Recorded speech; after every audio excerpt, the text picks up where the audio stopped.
આજે આપણે બજાર કરતાં પણ એકદમ સરસ ઘઉંના લોટના મોમોઝ અને સાથે ટમેટાની ચટણી બનાવીને તૈયાર કરીશું. તો ખૂબ જ ટેસ્ટી અને એકદમ સરસ હેલ્ધી એવા બનીને તૈયાર થશે. તો એના માટે અહીંયા શાકભાજીમાં મેં કોબી, કેપ્સિકમ, ગાજર, મરચું અને આદું લીધા છે. તો તમે આ શાકમાં તમને બીજા વધારે શાક ગમતા હોય તો એ પ્રમાણે તમારે લઈ શકાય. અહીંયા 2 કપ મેં ઘઉંનો લોટ લીધો છે. પહેલાં આપણે મોમોઝ માટે લોટ બાંધીને તૈયાર કરી દઈશું. તો ઘઉંનો લોટ છે 2 કપ લીધો છે. સાથે ચપટી એક મીઠું નાખી અને લોટ બાંધી લેવાનો છે. અને લોટ છે એ કઠણ બાંધવાનો છે. એકદમ પાતળો ઢીલો રોટલી જેવો નથી કરવાનો, એકદમ કઠણ બાંધવાનો છે. હું કન્સિસ્ટન્સી તમને આગળ બતાવું છું. તો તમે જોઈ શકો છો કઠણ લોટ બાંધી અને એકદમ પહેલાં મસળી લેવાનો, બરાબર મસળવાનો છે. જેટલું મસળાશે ને એટલું તમારું જે મોમોઝ છે ને એ લેયર એકદમ સરસ બનશે. તો એકદમ સરસ મસળી અને થોડું ચમચી જેટલું આપણે તેલ નાખી ફરી મસળી અને ઢાંકી અને મૂકી દઈશું. ત્યાં સુધીમાં આપણે મોમોઝનું સ્ટફિંગ, ચટણી બધું તૈયાર કરી દઈશું. ત્યાં સુધીમાં આપણો લોટ છે એકદમ સરસ સેટ થઈ જશે. હવે ઢાંકી અને આપણે સાઈડમાં રાખી દઈએ. અહીંયા પેન રાખી અને હવે આપણે મોમોઝનું સ્ટફિંગ છે એ મોટાભાગે શાકભાજીઓ બધા ભેગા કરી અને એને પાણી નીચોવીને બનાવવામાં આવે છે. પરંતુ એ મોમોઝ ખાવામાં અને આ મોમોઝ ખાવામાં બહુ ફરક છે. આ તમે ખાશો તો એકદમ જ્યુસી અને બહુ ટેસ્ટી લાગશે. અને ઓલા જે પાણી નીચોવીને બનાવે છે ને એમાં એટલો ટેસ્ટ નહીં આવે. તો તેલ ચમચી મૂકી એને ગરમ થાય એટલે આદુ મરચાંની પેસ્ટ, તમને લસણ પસંદ હોય તો અહીંયા લેવાનું, લસણની પેસ્ટ, ગાજર અને કેપ્સિકમ બધું ઝીણું ઝીણું જેટલું બારીક ઝીણું સમારાય એટલું ઝીણું સમારીને લેવાનું છે. ગેસની ફ્લેમ હાઈ રાખી 2 મિનિટ જેવું સાતળી લેવાનું. ત્યાર પછી આપણે એની અંદર કોબી નાખી દેવાની છે, બધી ઝીણી સમારેલી. તો આમાં આપણે પાણી કાઢતા નથી ને. અને બીજું સિક્રેટ એક નાખશું આપણે ઇન્ગ્રેડિયન્ટ્સ, જેના લીધે એકદમ જ્યુસી એવા આપણા મોમોઝ બનશે. તમને સ્ટફિંગ ભરવામાં પણ સરળતા રહેશે અને ખાવામાં પણ એટલા ટેસ્ટી લાગશે. અને જો શાકભાજી તમે પાણી નીચોવીને બનાવશો ને તો એનો ટેસ્ટ અલગ આવશે. હું મોમોઝ બહુ બનાવું છું, પણ જો શાકભાજી નીચોવેલા હોય ને એટલો ટેસ્ટ એમાં નથી આવતો જેટલો આમાં આવે છે. હવે આપણે સ્વાદ પ્રમાણે મીઠું નાખી દઈશું, તીખાની ભૂકી નાખી દઈશું અને પીઝા સિઝનિંગ જે બજારમાં મજા આવે છે એ તૈયાર મેં પીઝા સિઝનિંગ નાખ્યું છે. પીઝા વધારાના બહુ આમાં આપણે કરવાના નથી મસાલા. એકદમ સિમ્પલ પરંતુ ટેસ્ટ એટલો જ તૈયાર થશે. હવે સાથે અહીંયા બટર નાખી દઈશું. થોડું એવું બટર નાખ્યું છે, હોય તો નાખવાનું, નહીં તો સ્કીપ કરી દેવાનું. થોડી વારમાં શાકભાજી છે એનો કલર જ ચેન્જ થઈ જશે.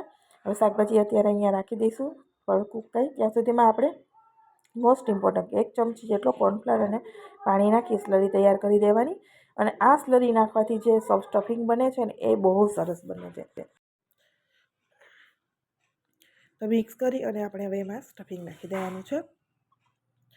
સ્ટફિંગ નાખતા જઈશું અને મસાલાને ચલાવતા રહેવાનું છે. હવે સ્લરી નાખી અને ફટાફટ મિક્સ કરી દઈશું. જેમ સ્લરી થીક થશે એમ આપણું સ્ટફિંગ છે એકદમ સરસ એવું થઈ જશે.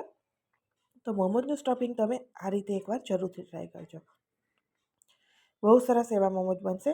અને સાથે મોમોઝનું સ્ટફિંગ તીખાસ માટે અહીંયા ચીલી સોસના થાય છે, પરંતુ મારે બાળકો નાના છે અને ખાઈએ એટલે માટે મેં ચીલી સોસ નથી નાખ્યો, ટોમેટો સોસ નાખ્યો છે. બિલકુલ ઓપ્શનલ છે, તમે ચીલી સોસ પણ નાખી શકો છો. સાથે લીલા ધાણા નાખી મિક્સ કરી દઈશું. અને હવે આપણે નીચે ઉતારી ગેસની ફ્લેમ બંધ કરી નીચે લઈ લેવાનું છે. ઠંડુ થવા દઈશું મિશ્રણને, સ્ટફિંગને. તો આપણું સ્ટફિંગ એકદમ સરસ એવું રેડી થઈ ગયું છે. તો અહીંયા ઠંડુ થવા માટે સાઈડમાં રાખી દઈએ. ત્યાં સુધીમાં આપણે બીજી પ્રોસેસ કરી લેવાની છે. પરંતુ થોડું હું અહીંયા પનીર નાખી દઉં છું. બિલકુલ ઓપ્શનલ છે, હોય તો નાખવાનું, નહીં તો સ્કીપ કરી દેવાનું. પણ ટેસ્ટ એકદમ સરસ આવે છે. અને સાથે એક ચીઝની ક્યુબની નાખીશ, જેથી ટેસ્ટ છે ને એ બહુ સરસ લાગે છે. તો આ રીતે તમે બનાવી શકો છો. અને જો તમારી પાસે પનીર કે ચીઝ કંઈ નથી તો એમ જ ખાલી શાકભાજીથી પણ ટેસ્ટ સારો જ આવશે. તો અહીંયા 1 ક્યુબ મેં છીણી લીધી છે, એને આપણે મિક્સ કરી દઈશું. તો આ સ્ટફિંગનો ટેસ્ટ તમને છે ને વધારે સરસ લાગશે. અને સ્પેશિયલ બાળકોને મોમોઝ વધારે પસંદ હોય તો તમે આ રીતે બનાવશો ને સ્ટફિંગ, તો જ્યુસી એકદમ બનશે અને ટેસ્ટ એકદમ સારો આવશે. હવે આપણે એના માટે મોમોઝ માટે સ્પેશિયલ ચટણી બનાવી લઈએ ટામેટાની. તો અહીંયા 3 ટમેટાં મેં કાપીને રાખ્યા છે, એ અંદર નાખી દઈશું ફાડા. સાથે લાલ મરચું, બેડગી મરચું જે આવે છે ને, વેડીગી મરચું એ લીધું છે. 3 મરચાં કાપીને મેં નાખ્યા છે, બેડગી મરચાંને. અને સાથે આપણે 1 ગ્લાસ ભરીને પાણીનું માપ જોઈને નાખવાનું. 1 ગ્લાસ મેં પાણી નાખ્યું છે. પાણી વધારે નથી નાખવાનું, કેમ કે આપણે આમાંથી પાણી છે એ બહાર કાઢવાનું નથી, એટલા માટે પાણીનો ઉપયોગ કરી લઈશું. સાથે આપણે મીઠું નાખી દઈશું, જેથી ટમેટું ફટાફટ સોફ્ટ થઈ જાય.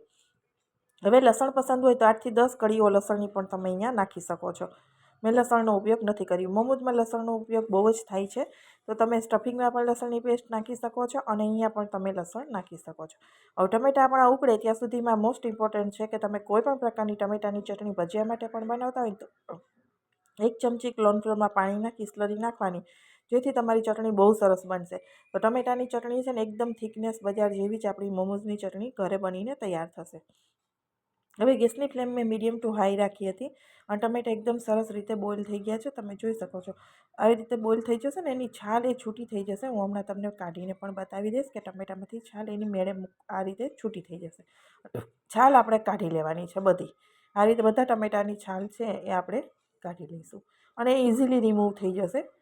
તો અહીંયા આપણે ટમેટામાંથી બધી છાલ કાઢી દીધી છે. તો છાલ કાઢ્યા પછી આપણે જે સ્લરી બનાવીને રાખી છે કોર્નફ્લોરની એ નાખવાની અને સતત કન્ટિન્યુઅસલી મિક્સ કરતું રહેવાનું.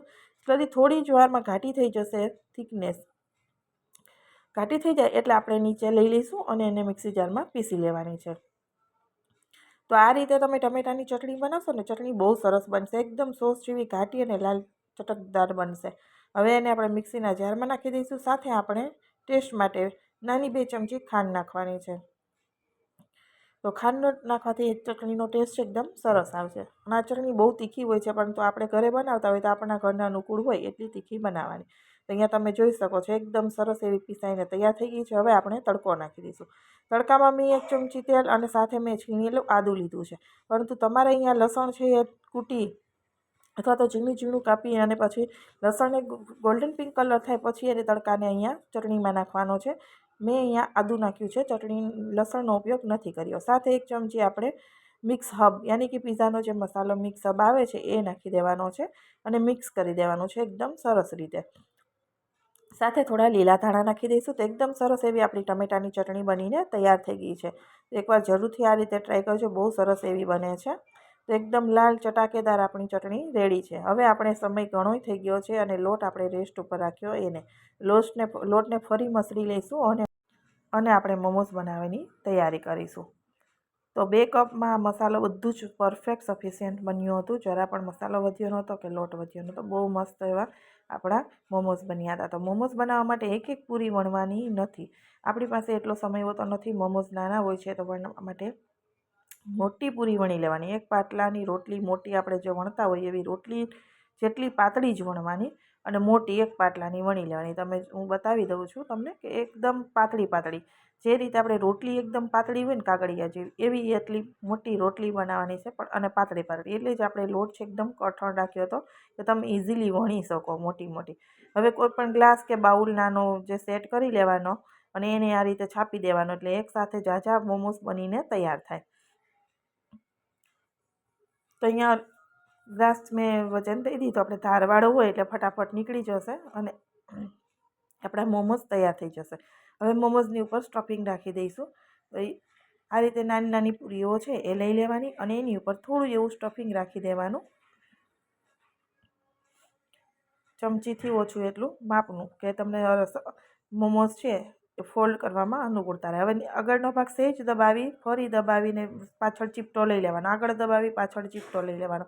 આ રીતે મોમોઝ બનાવવાના છે, જેની પેટર્ન એકદમ સરસ એવી પડશે. હું તમને 3 થી 4 બતાવી દઉં જેથી તમને સરળતા રહે બનાવવા માટે. તો આ રીતે લીફ જેવી પેટર્ન પડી જશે. એકદમ સરસ. તમે જે રીતે બજારમાં કરો છો ને એવી જ પેટર્ન તમને ઘરે પડશે. થોડીક પ્રેક્ટિસની જરૂર પડે છે. તમે કરશો ને 2 વખત એટલે તમને તરત ફાવી જશે. પૂરી લેવાની, આગળ ભાગ દબાવવાનો અને પાછળ ચીપટો લેવાનો, આગળ દબાવવાનો પાછળ ચીપટો લેવાનો. તો આ રીતે બધા જ મોમોઝ મેં બનાવીને તૈયાર કર્યા હતા અને વિડીયો લાસ્ટ સુધી જોજો, કેમ કે એને સ્ટીમ કરવાની મેથડ પણ સરસ છે અને થોડી અલગ પણ છે. તો હું તમને બધું જણાવતી જઈશ આગળ પણ. તો તમે ઘરે એકદમ ઓછા ખર્ચમાં અને હેલ્ધી એવા મોમોઝ બનાવીને તૈયાર કરી શકો છો. અને બજારમાં જે મોમોઝ હોય છે એ મેંદામાંથી બનતા હોય છે, પરંતુ આપણે બિલકુલ ઉપયોગ કર્યો નથી મેંદાનો, ઘઉંમાં જ કર્યા છે, છતાં પણ ઘરનો એક પણ ટેસ્ટ નહીં આવે. જો તમને મારી રેસિપીઓ પસંદ હોય અને હજુ સુધી મારી ચેનલને સબસ્ક્રાઈબ ન કરી હોય તો જરૂરથી કરી દેજો અને બાજુમાં રહેલી બેલની ઘંટડી પર દબાવજો જેથી મારા દરેક નવા વિડીયોનું નોટિફિકેશન સૌથી પહેલાં તમને મળતું રહે. હવે આપણે મોમોઝ માટે ટ્રેને ગ્રીસ કરી લઈએ. તમે બેક પેપર હોય તો પણ બેકિંગ પેપર અહીં ઉપર રાખી દેવાનું. અન્યતર આપણે જે જાળી હોય એને આપણે ગ્રીસ કરી લેવાનું. પહેલેથી મેં સ્ટીમર છે રાખી દીધું હતું ગરમ થવા માટે. તો એની ઉપર આપણે જાળી રાખી દઈશું અને એની ઉપર આપણે હવે મોમોજ રાખી દેવાના છે. તો એક સરસ રીતે આપણે બધા જ મોમોજ છે એ અંદર સેટ કરી દેવાના છે. મેં બીજા 2 પેટર્નમાં પણ અલગ મોમોઝ ગોળ બનાવ્યા હતા, પણ મને એમાં મજા આવી નહીં, એટલે મેં આ રીતે જ બનાવ્યા છે અને આ પેટર્ન મને વધારે ગમે છે. અહીંયા મોમોઝને આપણે 10થી 12 મિનિટ માટે સ્ટીમ કરવાના છે. હવે મોમોઝ છે ને એને પહેલાં તમે જ્યારે સ્ટીમ કરવા મૂકો ને ત્યારે તેલથી ગ્રીસ કરી દેવાના. મને રહી ગયું હતું એટલે મેં પાછળથી ફરી ખોલી અને તેલથી ગ્રીસ કરી દીધા હતા મોમોઝને.